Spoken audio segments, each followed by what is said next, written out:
Well, welcome to Alfalfa Livestream series sponsored by Alforex Seeds. I'm your host, Corey Geiger, editor of Hordes Dairyman and a member of the editorial team that also publishes the Hay and Forage Grower magazine. We are broadcasting from our cheese cave, our studio in downtown Fort Atkinson, Wisconsin, at the historic W.D. Horde & Sons building commissioned by Wisconsin Governor W.D. Horde and the founder of Hordes Dairyman.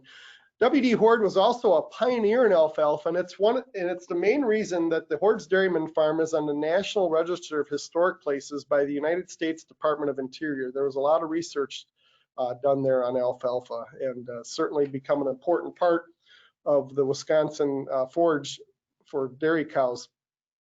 I look forward to serving as host for this monthly four-part webcast sponsored by Alforex Seeds. Today's presentation will focus on alfalfa variety selection. All of our presenters will be welcoming questions from our viewers during the second half of this hour-long webcast. To ask a question, use the GoToMeeting platform, that's the control panel there, and type a question into the panel. And I encourage you, as you hear a speaker, go ahead and type those questions. My colleagues here in Fort Atkinson will sort through those, and we'll ask our group of 6 guests to help answer those later on. But now I'd like to welcome Ron Cornish, General Manager of Alforex Seeds. Alforex Seeds and their partners provide ruminant and animal farmers with commercial hay growers with agronomic support, education, and alfalfa varieties for today's alfalfa growers. Thanks for joining us, Ron. Hey, thank you, Corey. Welcome, everybody. I want to welcome you to Alforex Seeds Alfalfa Livestream webinar series. We want to thank you for your commitment for continuous improvement to help you increase your productivity on your farm or for your customers' farms. Alforex Seeds is very proud to have a network of over 300 dealers across the U.S. representing our brand. And we know there are a lot of choices out there when it comes to making a purchasing decision for seed purchases. Alforex Seeds feels our focus on alfalfa and other forages sets us apart from many of them. It's kind of right there in our name. Alforex stands for Alfalfa and Forage Excellence. And we pride ourselves on being a leader in variety development. Our connection to our parent company, Corteva Agrisciences, really helps this. They have one of the world's largest breeding programs in alfalfa today. So Alforex is excited to kick off the first of 4 Alfalfa Livestream webinars today. And we hope that you find this webinar on variety selection informative, and that you're able to take some key points away from the information shared here today to help you make your variety selections for the coming year. Thanks, everybody. And Corey, I'm going to turn it back to you. Thank you, Ron. I'd like to welcome our next presenter, and he can turn his webcam on. That's Dr. Don Miller. Don is currently the Director of Product Development for Alforex Seeds and is based out of Napa, Idaho, certainly a great dairy state. Don, I look forward to hearing your thoughts on all things alfalfa. Welcome to Alfalfa Livestream, Don. Well, good morning, everybody. I'm happy to be here today, and hopefully we'll give you some information on how to pick them, alfalfa variety selection. As we look at picking an alfalfa variety, I thought it was interesting to go back and look at the history of alfalfa variety development and some of the criteria that was used in the past of picking an alfalfa variety for a farmer's forage production. Alfalfa was not native to North America. It came out of the Middle East, and so all the alfalfa that was planted in North America came from the immigrants and the seed they brought with them. And one of the first ones that we ever heard about was Grimm alfalfa.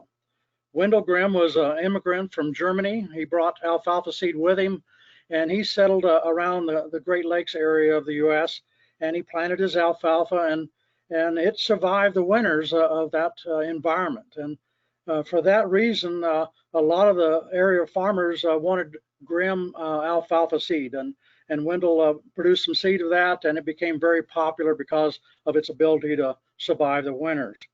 Now, after Grimm was released or being available to farmers, they soon realized that winter survival wasn't the whole story.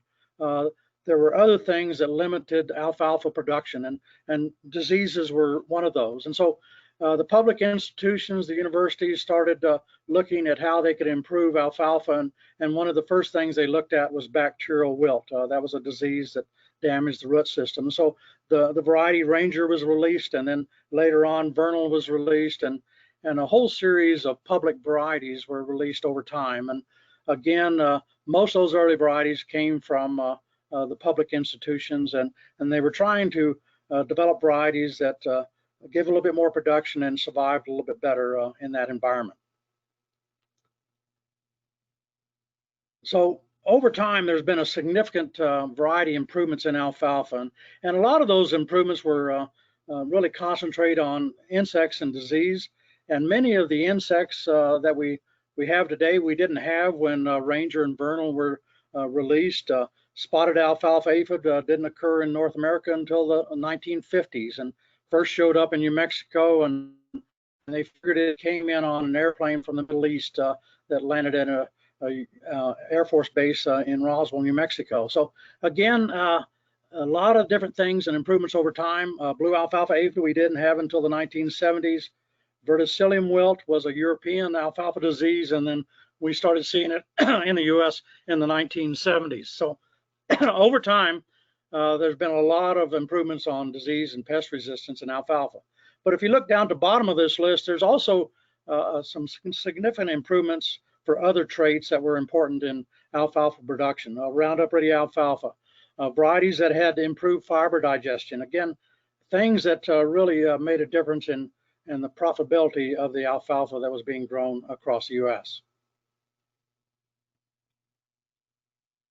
And like I said, there's been a tremendous amount of work being done on alfalfa. All the early work in the 1960s and before that were mainly from the public institutions. But in the 70s and 1980s, we started seeing private industry get involved. And then there was just a really large input of alfalfa breeding done, and a lot of varieties being developed over time for various improvements. You can see here across from the 1960s to 2021, there's been around 2,595 varieties released across the U.S. Now, not all those varieties are still being marketed today, but there is an annual list that comes out. You can see here on the right this alfalfa variety ratings 2021. Currently, there's about 178 alfalfa varieties that are being marketed across the U.S. So there's a lot of choices out there for the growers to look at, and for a whole range of improvements in alfalfa.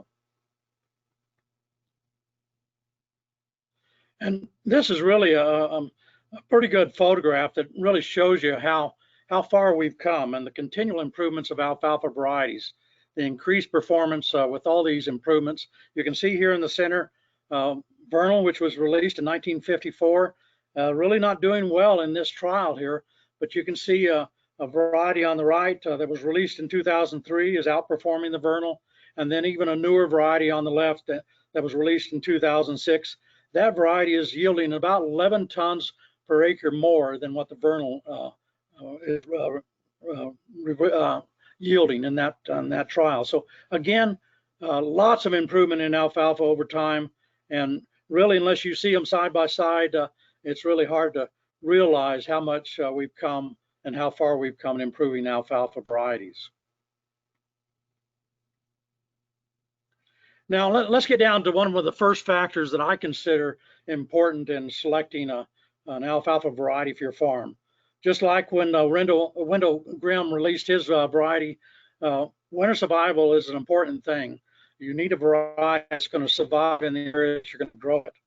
Now, like I said earlier, alfalfa originally came from the Middle East, and that early alfalfa was adapted to warm climates, but as it was spread around the world, it was planted in environments that had very cold climates, and those alfalfas adapted to growing in those areas. And we found that alfalfa could react to day length and temperature, and so those varieties that could react to that survived in those cold climates. They started shutting down as the day started getting shorter and the temperature started getting colder, as a means of saving their root reserves going into the winter months. And so Alfalfa breeders took that information to heart, and they broke all the alfalfa varieties that around the world into originally 9 different dormancy classes. Now we actually have 10 dormancy classes, rating every variety on a scale of 1 to 10. A fall dormancy rating of 1 meant that variety was adapted to cold climates. A fall dormancy of 10 meant that variety was adapted to warm climates. And you can see on this US map here how different varieties were used for different parts of the country. Now, the interesting thing about that fall dormancy rating, that's the only rating we had for a bunch of years to predict where a variety should be planted. But we know that as you increase from a fall dormancy 1 to a fall dormancy 10, there is an increased yield potential. And in the early years in the upper Midwest, we would plant 2s, 3s, and maybe 4 fall dormancies. But we were always looking at how can we increase yield, and sometimes we'd try to push the envelope a little bit.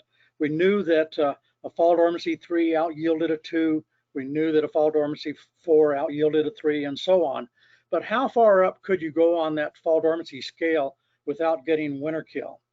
And for years and years, we only had that fall dormancy rating, and every so often we'd push the envelope on the yield, going to a higher dormancy, and we might get some winter kill. Well, eventually alfalfa breeders decided that we needed a second scale, a winter survival rating to go along with that fall dormancy. And so that having that second winter survival rating really gave us a lot of more assurance that any variety that we would plant, if it had a winter survival rating of around that 2 or lower, we had pretty good confidence that that variety was going to survive the winter. And so we could push that yield envelope a little bit more. And now we see in the upper Midwest, we even see farmers using a fall dormancy 5 as long as that variety has a winter survival rating of a 2. And so again, using those 2 ratings in tandem really helps us push that yield envelope and have some assurance that we're not going to have a lot of winter kill, as long as we're in that winter survival rating of a 2 or lower. Thank you, Don. Let's go to a poll question in here and see what our viewers are thinking. The poll question is going to read like this: select one answer. What is the most important criteria you look for when selecting an alfalfa variety? Yield and quality, persistence and disease resistance, biotechnology traits, price, or other. So go ahead and answer that poll question here.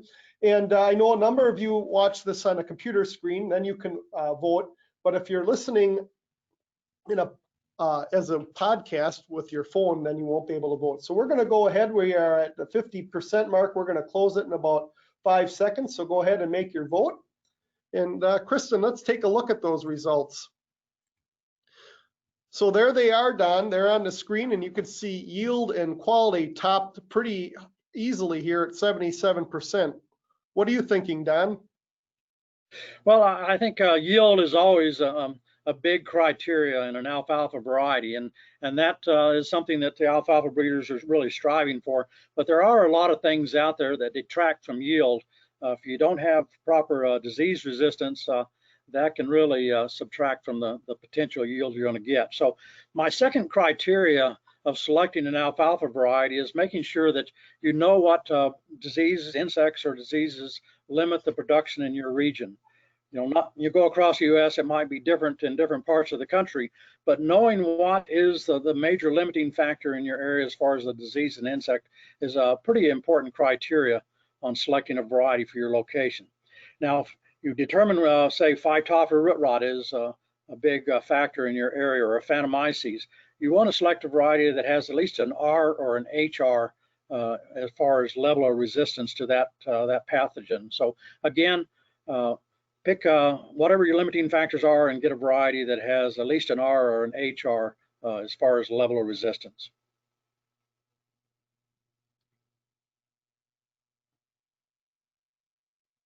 Now, like I said earlier, depending on where you are in the country, if you're in the Midwest, potato leafhopper might be an important criteria in selecting a variety, or even Aphanomyces. Again, if you have a cold, wet spring, this is a pathogen that can really affect seed emergence. So there's a race 1 of Phantomyces, race 2. And so if that has been an issue in the past in your region, sure enough, you want to get a variety that has an R or an HR for that pathogen, or resistance to the potato leafhopper. Now, if we're in other parts of the country, like the western U.S., the criteria may change. In the Pacific Northwest, stem nematode is a major limiting factor of raising alfalfa. And also in the West, a lot of times the aphids, the blue alfalfa aphid, spotted aphid, different aphids across the U.S. can be a problem. And also in the Western United States, salinity tolerance can be an important factor in selecting a variety. So again, find out what limits production in your area and use that as part of the criteria in selecting an alfalfa variety. Now, besides insect diseases, winter survival, your polls show that yield is an important factor, forage quality is an important factor, but there are other things that alfalfa breeders have been doing to improve the profitability, or what we would say is the good points for an alfalfa variety. Harvest flexibility. There's varieties now that you can delay harvest a few days and still maintain good forage quality. Varieties for different soil types.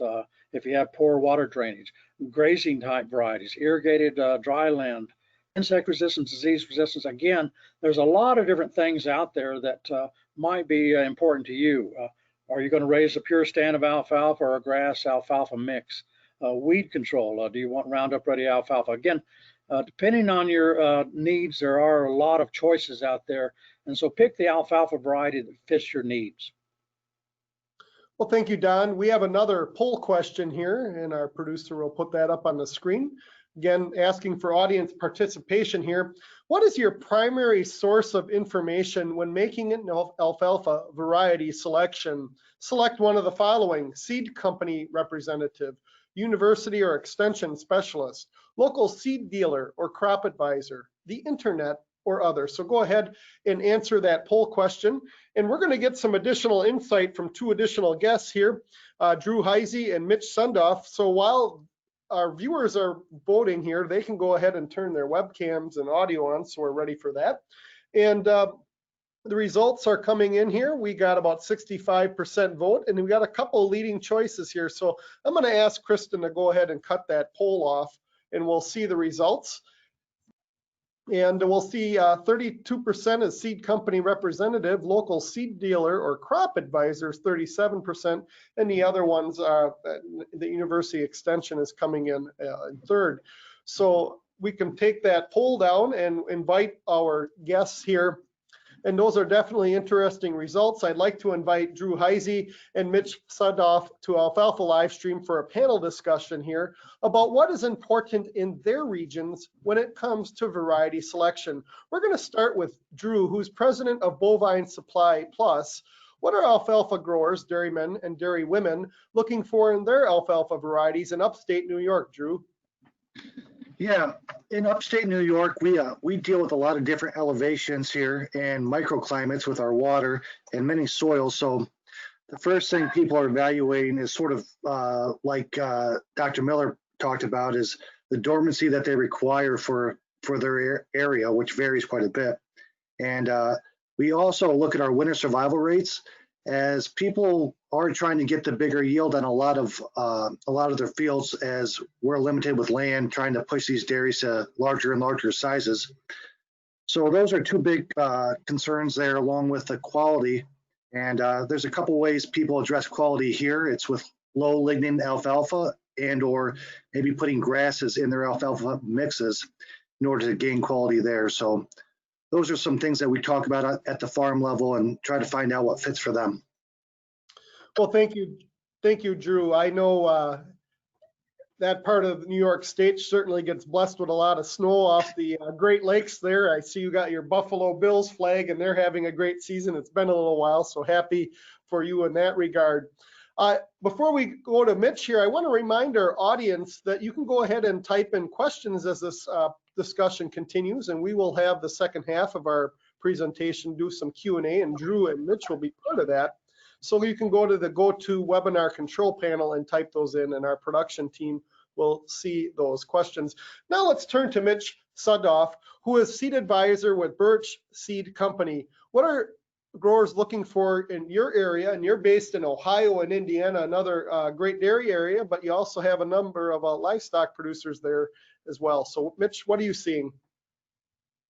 So when we go and we start considering what varieties we're going to pick, we'll typically interact with our customers and have that conversation to try to understand what's the end use and what's the expectation. Obviously for dairies, you know, we're going to want the high yield with high tons, but they're probably going to put a little bit more focus on silage or digestibility, where Drew kind of mentioned the low lignin alfalfa. Or when you talk about guys that are mainly selling alfalfa to the alfalfa mills, their main focus is going to be on high yield. Harvest management, having that conversation to understand how guys are going to be aggressive on making their cuttings, or are they going to be a little bit more lax? You know, do we have to extend that harvestability window?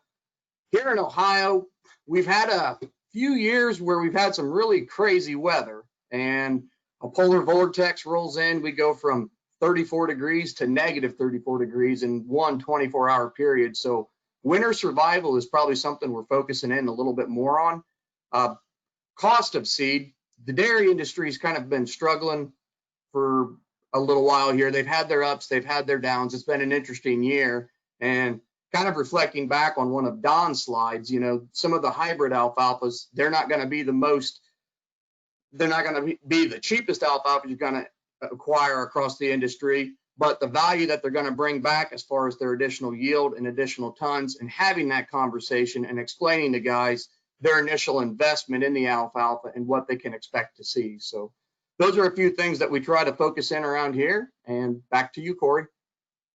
Thank you, Mitch. And I think this leads into what Don's going to talk about next here, but certainly for Hordes Dairymen, one of the things I focus on a lot, we divide things up by subject area, but on genetics. And when you buy a unit of bull semen to breed your cow, you're making a long-term investment. You're not just making a calf, you're changing your herd over time.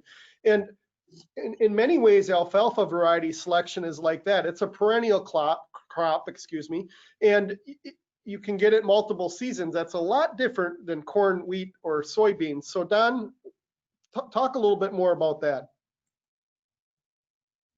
Well, I think, Corey, you just sort of led me into my slide here. You know, I think a lot of times farmers go out and they look at the cost of the alfalfa seed, and sometimes there's some sticker shock. But like you mentioned, I think it's important to realize that unlike corn or grain, alfalfa is a multi-year crop, and you buy that seed and then you get 3 to 4 years of yield off that. And so you can spread that seed cost across that time period, and you're not having to buy seed every year. And so that does make alfalfa a little bit more affordable. So, and you know, I think what Drew and Mitch said really rings true, that you know, you have to get a variety that's going to make you some profit. So I always say, don't limit your profit potential for the next 3 to 5 years by planting an inferior, low cost, or what I call a low profit alfalfa variety. You know, you really, no matter how much you fertilize a poor variety or how well you manage it, it's really hard to overcome that inferior genetics, and you're going to have to live with it the next 3 or 4 years. And so with that in mind, we have a video here that we're going to show that really a farmer in the back east actually took this to heart, and he took what he called an economy blend and a premium alfalfa and planted those side by side on his farm. And it really illustrates that whole point of you sort of get what you pay for, and really in the end, a variety pays for itself.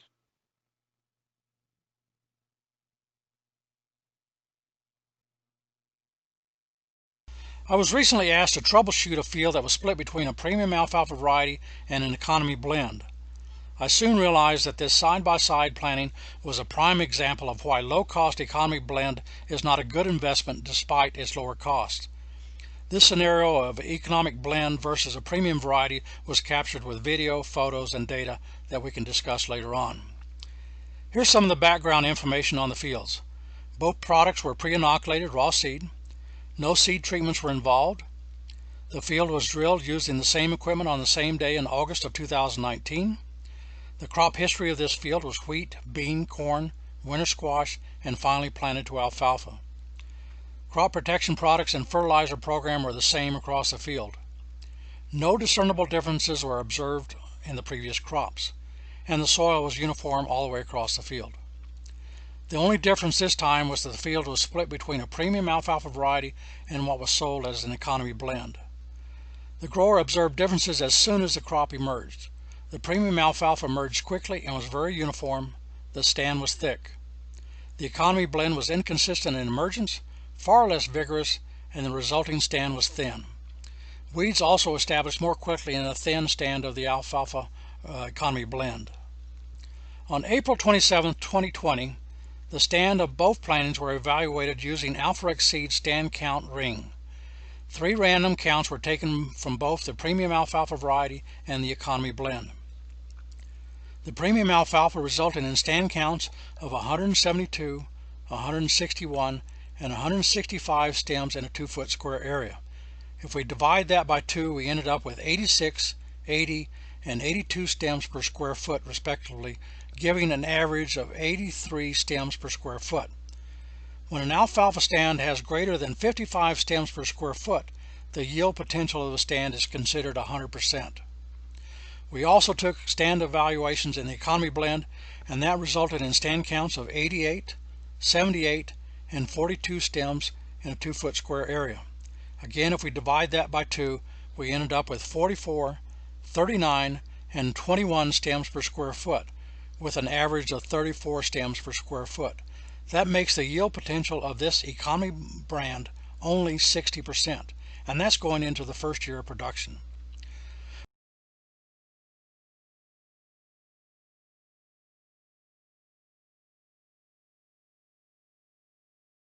Well, I think that really illustrates the point of, the differences with some of these newer alfalfas. They really do pay for themselves, good stands and less problems compared to economy. Now, Mitch and Drew mentioned, some of the good traits that they need in an alfalfa variety. I think with all the breeding that's being done in the recent years, improved forage quality has been one of the things that has come to the top of the list. This added value of an alfalfa variety with better forage quality, whether you talk a Higest, a Harvex, or a hybrid alfalfa. Again, they might cost more, but at the end of the day, they do provide some added value to that variety. Now, beyond forage quality, I think if you put a pencil to it, it really doesn't take much more improvement in yield that a lot of these varieties, new varieties, have. Even a little more yield, 1/4 to 1/2 ton per acre, pays for that additional seed cost of that better variety, and usually that occurs during the first year. So again, don't be scared of that initial sticker shock. These varieties do bring added value, and for the most part, they will pay for themselves in either better forage quality, better persistence in the field, or better yield.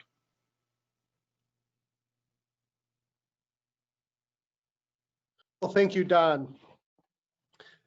Now it's my pleasure to welcome Kevin Jarek to Alfalfa Livestream, sponsored by Alforex Seeds. Kevin serves as a crops and soils agent in Outagamie County for the University of Wisconsin-Madison Division of Extension. Kevin, I look forward to learning your thoughts on alfalfa from the heart of Wisconsin's 7-county area in northeast portion of the state that has over 100 cows, dairy cows per square mile. They're eating a lot of alfalfa. Kevin, take it away. Thank you, Corey. Thank you to Hordes Dairymen as well as Alforex Seeds for inviting me to participate today. When we take a look at alfalfa and the methods that we've used to establish that in the past, I think it's easy to make the comparison that alfalfa genetics have made the same type of leap that we see in equipment.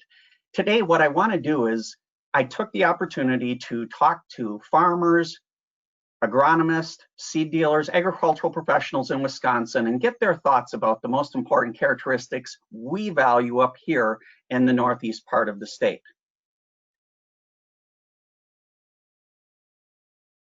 What you're seeing is a chart depicting the dry matter for alfalfa yields that were tracked in Northeast Wisconsin here as well as statewide. This is the Wisconsin Alfalfa Yield and Persistence Program. This was established by Team Forage under the leadership of Mike Rankin, former UW Extension Crops and Soils agent from Fond du Lac County. And what this was put together so that we could track what's actually happening out in the field. What are we seeing for on-farm data? And as you can see, you could take any part of the United States and do the same thing. You would want to establish what are we actually seeing for yields.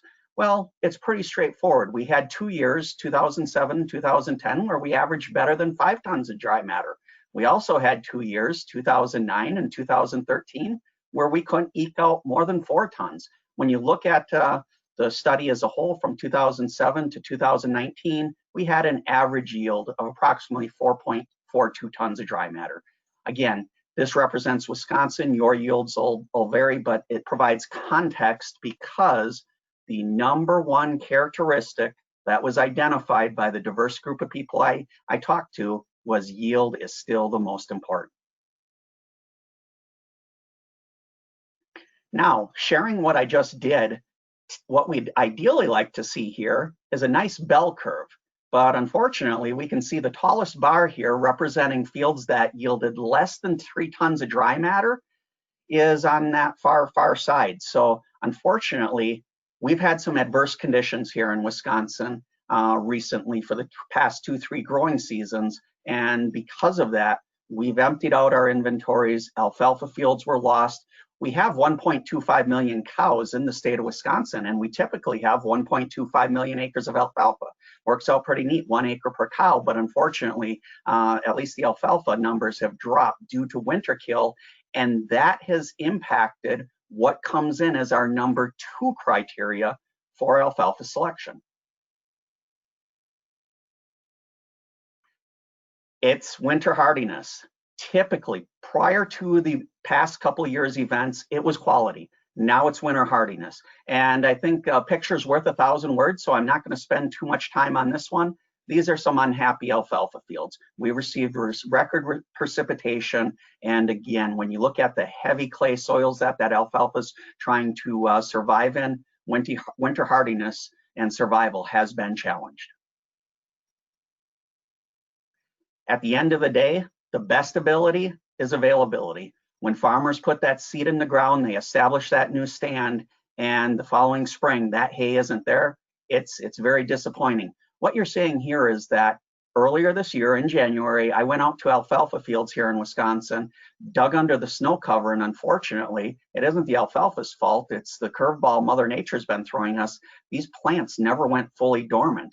And we can pretty much figure out what that means as far as yield characteristics and survival moving forward. It's not just the growing conditions that Mother Nature's been tough with. Because of the weather, we've had things happen here in Northeast Wisconsin that I've never seen during my entire life in agriculture or my time working as an educator for almost a quarter century. What you see is alfalfa being raked in preparation for harvest as hailage, and that's in November of 2019. You know, we've got some Buffalo representation as far as football, and I think the idea is that it's always snowy in Buffalo year-round. Well, some might think the same with Lambeau Field in Wisconsin. I can assure you that middle picture of hay being baled is not June, it's December 2019. So again, it's not just the things we put on the field as far as Mother Nature. What practices had to be implemented to get the feed out of the field. Let's go back to happier times. This is a typical May, 3rd, 4th week in Wisconsin. You can have the window down, you can smell the fresh cut alfalfa, you can stop at farms, talk to producers. Even though they don't have time to talk, they're happy to see you because we see in the right slide there, we're putting up high quality feed. And quality, even though it's no longer #2 in the short term, it is still very, very high. I'd even call them number 2A and 2B, but let's move forward with quality. The forage councils play an important role because we know that as the temperature is warm, that alfalfa begins to stretch out. Here you can see it at 22 inches. We track the maturity. Is it in the vegetative stage, the bud stage? Hopefully we don't reach flower stage. And those councils help us with harvest decisions. While you saw a peak stick, the data that you're seeing here, it's very important to note, this is not an endorsement or criticism of any of the alfalfa products identified here. As an advisor to the Forage Council, farmers said, Kevin, can we look at and compare some of these alfalfas? They purchased a seed. This is what they were going to use. We just set up the trials. So we're looking at alfalfa starting the first week of May, second week, third week, fourth week. Let's focus in on the third and fourth.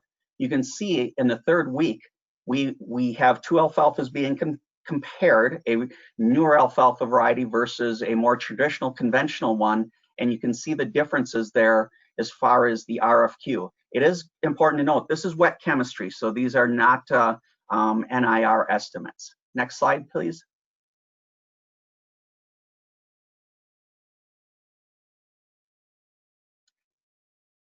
Here we have another site, and we can see as far as this location is concerned, the first one was on the west side of the county. This is on the east side. The west was lighter soils. This was heavier clay soils, and the trend is the same. Typically the third week, by the time we're looking at May 24th, 1 week later, May 31st, we hope to have that alfalfa out of the field. And here you can see by comparing these two alfalfa varieties, there was an observable difference between the quality. And I think what we're looking at here is when you select seed genetics, it's nice to know that there's the possibility of having an insurance. Mother Nature may not cooperate with you, but if we can't harvest till the fourth week, that quality doesn't fall off a cliff. The trend in cutting dates in alfalfa, again, data from the Wisconsin Alfalfa Yield Persistence Project. If we start with 2013, you can see we had a trend of June 10, June 4, June 3rd. Yes, we had 3 years in a row with May, but that 2019 date was June, as well as 2020. So the graphs I showed you earlier are important because we simply aren't getting alfalfa out of the field as quick as we used to. Farmers are great to work with because they'll make observations that you're rushing, trying to cut height at the same for everything, all these other protocols. And the farmer said to me one day, Kevin, I don't need the stakes here to identify which alfalfa is which. I can tell you right now. I said, okay, show me. And you can see on the left-hand side, we had both the Alforex as well as the Pioneer, and you can see the difference in the structure. Former UW forage agronomist Dan Undersander shared that when we have an alfalfa plant, if you harvest just the leaves, we're going to test about 450 relative forage quality. That leaves the stem, which is about 80 relative forage quality. Well, how do we get to 160, 180, 200? It's the leaf stem ratio. And here you can see that comparing the alfalfas that are shown there are observable differences. Instead of talking relative forage quality, let's talk what people are after, milk per ton. Again, let's drop to that third and fourth week. You can see approximately a 200-pound milk per ton difference in the two alfalfa varieties being compared both in week 3 and week 4.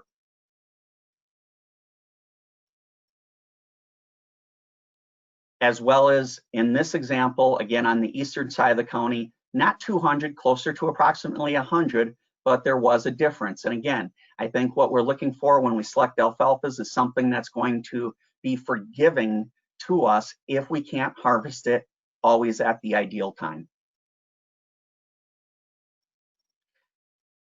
When we do research, we try and isolate one variable and keep everything else constant. This is a field from the Alfalfa Yield and Persistence Project. If you quickly go across the top, you can see we have 2019 and 2020. The harvest dates nearly identical, June 4th, June 6th, July 10th, July 11th, August 2nd, August 5th, September 10th, September 6th. When you look at the far right-hand side, this is a field that survived the winter kill. The growing conditions in Wisconsin in 2019 versus 2020 were so much improved that as we make our way down the far right-hand column, you can see our dry matter content nearly identical. We saw a 1.8 point improvement in protein. We saw a slight reduction, almost 3/4 of a point in ADF. We saw an increase in NDF. So we had more fiber there, but the good news is, look at our NDF digestibility. That increased significantly. And last but not least, that resulted in our relative forage quality being improved substantially as well. Cost is still a consideration. It did come in at number 4. And all I would say here is that there are spreadsheets available. Reach out to your university extension in your state. Here we have an example from Wisconsin. Rather than going through each of the items, let's drop down to the lower right-hand corner. Everybody knows this. When you put alfalfa in the ground in that new seeding year, very hard to recoup all the costs. Mother Nature is going to have a lot to do as far as what yield you have available to you. So while cost is a factor, and in this case I used $8 a pound, it's important to know that one of the comments I received is from all the groups was that farmers were willing to spend a little more on alfalfa than they were corn because of the perennial nature identified throughout. So lastly, in closing, this is a quote that's borrowed. Remember, your nutritionist is only as good as your forage. We can have the best seed, the best pest control. We can do all of these things to have killer alfalfa, but if we're not managing it the way we're supposed to, I would challenge someone to find alfalfa that could overcome the milk per ton numbers that we're going to see from this forage. Thank you for having me today. Thanks, Kevin, and I'd invite Don and Drew and Mitch to rejoin us here as we take the questions from our viewers here. And as a reminder to our viewers here, we're going to do about 20 minutes of Q&A here, and go ahead and type those into the GoToWebinar control panel. I can tell you we've gotten a dozen questions in already here, and I'm going to put our team on the spot here, probably led by Don. If we don't get through all the questions, Don, I'm certain that you guys would answer some of these offline in email fashion as well. Would that be all right? Yes. Yep. Okay. So I'm going to merge two questions in together here, and one of them they kind of go like this: what type of alfalfa genetics do you recommend for very aggressive cutting schedules? And we're talking about like think 24-day, or that's certainly aggressive. And another viewer sent in here, some of the seed today is made from better, the low cost seed, is made from quote unquote better genetics from 15 years ago. But how do you talk through with customers to balance the better genetics available today and the return on that, and then these aggressive cutting schedules? So maybe we'll start that one with Donald, and then we'll flip it over to Drew up in upstate New York. Don, you want to take that one first? Yeah, alfalfa breeders have selected some varieties that have fast recovery, and so if you're looking at really a short cutting schedule, there are varieties out there in genetics that are available, and so our company has one called high ton varieties, and again, just fast recovery, and so they get more leaves up there in a hurry, and so if you're on that aggressive cutting schedule, there are some genetics available. Drew, how about you? Yeah, I use product guides just to see if aggressive schedules are the primary concern, and in this case it is, and just look for the regrowth rate, and that helps me understand if we're going to get our tonnage back very quickly in order to push a cutting schedule up a few days like that. Mitch, what are you seeing in Indiana, Ohio? About the same thing with Drew. Look at the sheets and kind of focus, the higher the fall dormancy number, the further you can push things, but focus on that winter survival, and fast regrowth is the key. In order to get that alfalfa to push your cuttings, you need to have that fast regrowth. Kevin, and I know some of the names of those farms you were talking about in your presentation, and they're pretty aggressive. I know where their alfalfa is going. What are you hearing there in your region of the world? Yeah, I mean, we looked at cutting intervals of 30, 35 days years ago. We've got people doing it in 20, and that's what Mother Nature has. I guess I would just say that make sure that your fertility is extremely high. You're taking care of those plants as far as if they're going to be under that intensive management. Again, I shared some data as far as some differences that we saw. So selecting an alfalfa that's going to yield well as handle that traffic that's going over the top of it would be important. We're going to ask this next question in two stages here, and I know on our on our farm that we plant some straight alfalfa, but there's some other fields that either drain quite well or just got some topography issues, and we do put some grass in some of those seeding areas. So the question is, what would be a good recommendation for alfalfa grass mix? More specifically, what's the best ratio of alfalfa to grass to use in a field? And I'm certain that probably changes whether you're feeding milk lactating cows, beef cows, or maybe even the horse market. Don, you've been dealing with that quite a bit over your years here with Alforex. How do you begin unraveling that question? Well, I think, sort of depends on the customer, but orchard grass is a pretty good grass to combine with alfalfa. But I think I'll defer to the other guys. They probably encountered it a little bit more than I do, but see what their opinion is. Mitch, why don't we turn to you first? Yeah, with orchard grass, I mean, we're obviously using 5 to 10 pounds of orchard grass in a mix. Goes back to sort of what kind of livestock animal you're going to be feeding it for, and what kind of grass you're actually going to incorporate in there. But you can push things a little on both spectrums depending on what type of grass seed. And I think that's what you need to understand first, is what kind of grass are you going to mix with your alfalfa. Kevin? So this ties into the forage councils. In 2009, we had a farmer plant 15 pounds of alfalfa with 4 pounds of a Coratol fescue, and the stand was dominant alfalfa. You could not find the grass. The conditions were drier and cooler. In 2010, we did the same thing. 4 pounds alfalfa, or excuse me, 4 pounds of Coratol fescue, 15 of alfalfa. You could not find the alfalfa. The difference is we had 3 inches of rainfall by 6 inches of rainfall by. So the hard thing for farmers, and I've asked others about this, and they've observed the same thing. You can pick a ratio of seed and alfalfa that you want, but the growing conditions during establishment are gonna favor one of those two items. So that may displace what you originally thought. I think that if we can have 60–70% legumes in the stand, obviously that's gonna help the grasses because of the nitrogen fixation. We're using some improved tall fescue varieties in those lower spots that would fill in. Farmers like the fact that they're not driving over dandelions or empty spots when that's incorporated into the mix. Drew, how are you tackling that in New York? I tell you what, it seems like Kevin's about the same spot as me, because I like Coratol fescue about 30% and then 70% my alfalfa. So at 20 pounds, we're talking about the same thing there. But what I've done in addition is I've had guys sub out meadow fescue. We've had good results out here with that. It's a variety that's a little less aggressive, and we're able to have success and pick up a little bit of quality by doing that too. So the follow-up question to that is, so sometimes you want to extend alfalfa stand life, and what are you recommending if you have to come in and add some grass to an existing stand? Drew, why don't you take that one first?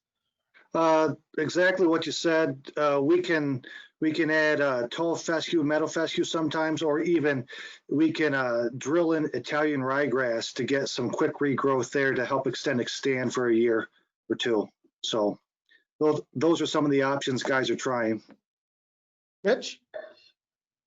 Yeah, I think the key that Drew hit on there is whether you're going to be taking it for 1 year. You know, a lot of times if you're on the 3rd year of the alfalfa, you can determine if you're going to use an annual or a perennial to really kind of push for the grasses that you'll put in there. So sort of understand what guys are going to be shooting for, how thin their alfalfa field is. Those are all key, very important questions. But the tall fescues, the Italian ryegrasses, they work well in our zone.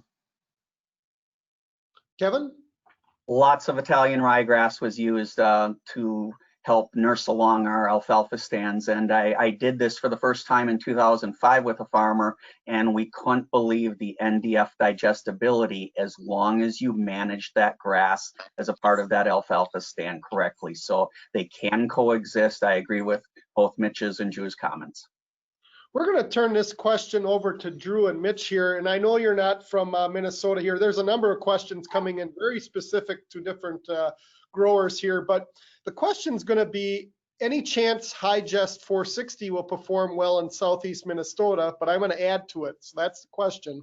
I've had some customers using High-Jest 360 since it was introduced a few years ago. What is new with the FD3 in WS 1.5? And the question again is, any chance High-Jest 460 will perform in southeast Minnesota? A lot of the same growing conditions that are in your areas. Drew? For me, in my area, that really depends on elevation and soil type. Both can be used here, but I've got guys that have used the 460 maybe on too high of an elevation, and we didn't get the fall dormancy early enough, and I don't think it stayed around as well as it should have. So that's the big consideration for me in my area, is matching soil type and elevation to make sure it's the right fit for the guys. But the people that have lower lying land and warmer temperatures up to 5 degrees, they use that. They use a 460. Mitch?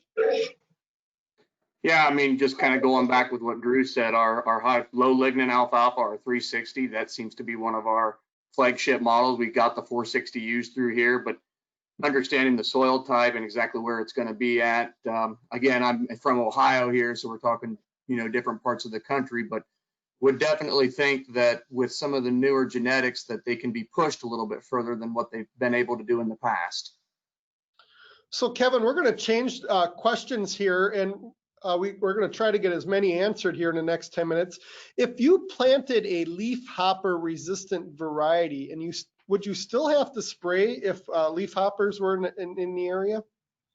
The answer is yes, and this actually came up. I neglected to say the fifth item was leafhopper resistance, glyphosate tolerance, multi-leaf, compatibility with grasses. Those all came after the 4 characteristics I identified. And I think one of the concerns was that it's resistant. It's not leafhopper proof. It's resistant. And so there's still a responsibility for the producers to scout, manage those thresholds, and spray if necessary. Donald, this next question's coming to you, and there's regions out west that obviously irrigate a lot of alfalfa, but then there's other parts, particularly in California, that water availability is an issue, especially where it's going to be allocated. So the question is this: does variety selection change if you have very limited water in the case of dry land farms in the West? Don? Well, what we're seeing is that a good variety is a good variety, and the management of that variety may differ depending on how much water you have. But we are seeing that if you have a good variety with good genetics, and maybe out west even a salt tolerant variety can give you an advantage under those limited water conditions. But what we're looking at is there's a lot of breeding currently being looked at is trying to improve the drought tolerance of alfalfa, or maybe the less than optimal moisture situation. So maybe not just shutting the water off completely, but can we get a comparable production with a little bit less water, or how we actually apply that water during the season? Do we apply the water early in the season and then let it go drought-induced dormancy during the middle of the summer? So there are some genetics out there, but if you do have a good variety, it tends to do well under limited irrigation also. So Don, I'm going to stick with you on this next question here. And I think, everybody is on a different learning curve here. On our farm, my dad tended to handle the crops a lot more, and I did the animals more so, and he's no longer with us. So I'm even going to learn a little bit here on this one. In the alfalfa rating chart, they are rated on FD. What is the VL rating listed? And they're listed VL 2 to 6. So talk through those acronyms a little bit and bring everybody up to speed on that question. So say that again, the fall dormancy and the VL rating. Fall dormancy is FD, and then maybe the viewer didn't type this in right. They use the initials VL, but their VL is rated 2 to 6. Maybe they're just simply talking about fall dormancy. I'm not sure what that rating is. I'm not quite hearing that right, I guess. But fall dormancy and winter survival rating, fall dormancy is 1 to 10. Lower the number, the more winter survival you have. And winter survival rating, the lower the number, we want 2 or lower on that. So. Okay, we'll go with that. Drew and Mitch, have you dealt with coated versus uncoated seeds in the field? What's your opinion there, Mitch? Yeah, so with coated seeds, I would totally recommend it. When we've actually tried some trials where we've actually had coated and non-coated, our stand counts, even though you are seeding less seeds per acre with coated, your actually germination, your success rate, the actual stand count was better than the non-treated. So a lot less seeds per pound, you know, as far as the seed count goes. And that's why some guys will venture to say, I'm getting a better value by me buying more seeds, but the coating under certain weather and certain circumstances can make a big difference on your success. Drew, what's your take? I feel the same way. Mother Nature often wins, and when we can use a coated seed, it helps prevent her from winning and destroying us. So I prefer coated seeds. It just gives us a little protection with the unknowns. Kevin, I know you spend a lot of time working through alfalfa issues there, and I think Don during his presentation pointed out the nice variety selection chart from NAFA. But a question that one of the viewers put in here, is there a variety search program where I can put in my zip code and target my farm and get the varieties from my area? Is there anything like that, or does Alforex offer anything like that? First one will go to Kevin, and I'll pop that back over to Don. Yeah, unfortunately, we're in a transition here with the University of Wisconsin Division of Extension, and so I'm sorry, we don't have a tool that would be that specific. Don? No, we don't have a search engine at this time, maybe in the future, but we do have product guides that are geared for different parts of the country, the Western US or the Eastern or the Upper Midwest, but no online computer search engine. Don, I think I'm going to stick here with you on this question because you might be able to best answer this. This person is in Kentucky, and he sells to the thoroughbred racehorse market, and he needs leafy fine-stemmed alfalfa suitable for those animals. What would you recommend there? Well, you know, our new the high-jest materials, we've improved the leaf to stem ratio, and so if they want something that's very leafy and good fiber digestibility, that whole set of genetics is pretty good. Kevin, we're going to come over to you on this one because this is going to bring in herbicides. This grower here is dealing with seed blown from foxtails along the roadway. Of course, roadways and neighbors' fields never impact the new seeding. I'm saying that tongue in cheek, of course. And he's planting straight alfalfa. What herbicide selection, or what would be his approach to get rid of that foxtail? So here's what I'm going to say, just because this could be a longer answer. We do have a publication, A3646 Pest Management in Wisconsin. We do have a section on alfalfa, and we have ratings for each of the different weeds that you would be controlling in those establishment situations. So rather than looking at the short time we have here, I would say we do have a publication. If you Google what I said, you will find a resource. If you don't, reach out to me. Why don't you repeat that one more time so they can jot it down, Kevin? Apologies for the fast talking.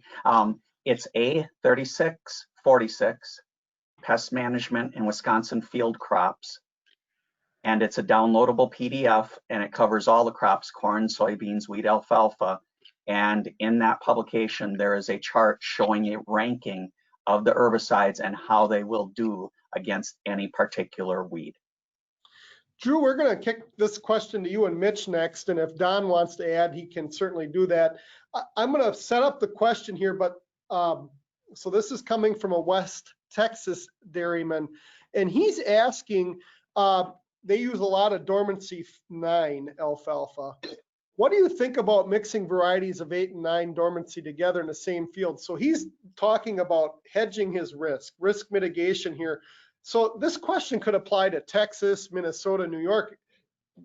What do you think about planting 2 alfalfa varieties with different dormancies in the same field? That's really the question. I know you're smiling there already, Drew. Go ahead. I don't know if there's that much to gain in my world on that. I don't know if I would risk half my stand having a high probability of winter kill if I was really stepping outside of my zone.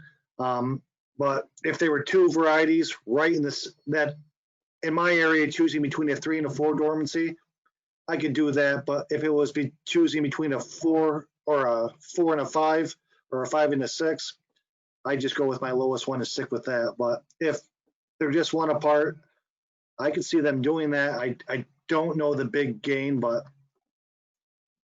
Mitch?